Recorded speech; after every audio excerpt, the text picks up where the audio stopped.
আসসালামু আলাইকুম দর্শক, কেমন আছেন সবাই? আজকে ঈদের দিন ঘুরতে এসেছি, সবাইকে জানাচ্ছি ঈদ মোবারক। আমি এখানে একটু ঘুরতে আসছিলাম। দেখেন এখানে একটি বিশাল বড় ক্ষেত আছে, সামনে আছে একটি বাঁশের ব্রিজ। ব্রিজটা অনেক সুন্দর, এখানে অনেক পর্যটক আসে ঘুরতে, অনেক দূর দূরান্ত থেকে মানুষ আসে ঘুরবার জন্য। জায়গাটা অনেক ভালো, অনেক হেভি। ঠিক আছে, ঘোরার জন্য একটা মনোরম পরিবেশ আছে। আশেপাশে অনেক চাষি জমি আছে, অনেকে চাষ করে। পিছনে আরো অনেকে ছবি ওঠানোর জন্য ব্যস্ত। আমি এখন আপনাদের সাথে আছি বিকালবেলা পরিবেশটা দেখানোর জন্য। সুন্দর একটি ভিউ।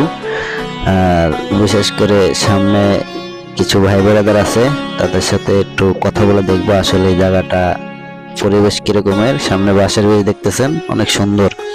আমি তাদের ডাকতে দিই, ভাই শুনেন, ভাই এই ভাই দাঁড়ান, একটু কথা বলি তাদের সাথে, দেখি তারা কি বলে।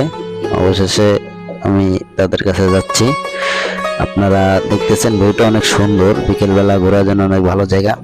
আচ্ছা ভাইয়া, এই জায়গাটার পরিবেশ কিরকম? তো এটাকে বলে কন্ডা বাঁশের ব্রিজ। এখানে মূলত আরো নাম আছে, আমি সঠিক সবগুলো বলতে পারবো না, তবে এখানকার পরিবেশটা অনেক ভালো।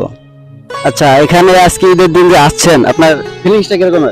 হ্যাঁ, অস্থির ফিলিংস। এখানে তো পুরাই আপনার বলে বোঝাতে পারবো না, এত মনোরম পরিবেশ আর এত গ্রাম্য পরিবেশ যে অস্থির ভিউ। যেমনি আপনি ক্যামেরাতে ছবি উঠাতে পারবেন, আবার যদি চান যে এখানে আপনি এখানে অনেক লোকজন আসে, শুটিং এর জন্য আসে, সেলফি আর ভিডিও কন্টেন্ট এগুলো করার জন্যই আসে বেশিরভাগ।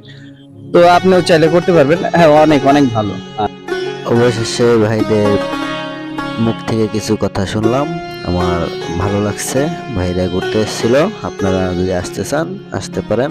এখানে অনেক সুন্দর দৃশ্য আছে, আপনারা ঘোরার জন্য একটা সুন্দর জায়গা। আমরা আসছিলাম, খুব ভালো একটি জায়গা, অনেক সুন্দর পরিবেশ। কোনো সমস্যা নাই, চলে আসেন ঘুরতে চাইলে। ধন্যবাদ।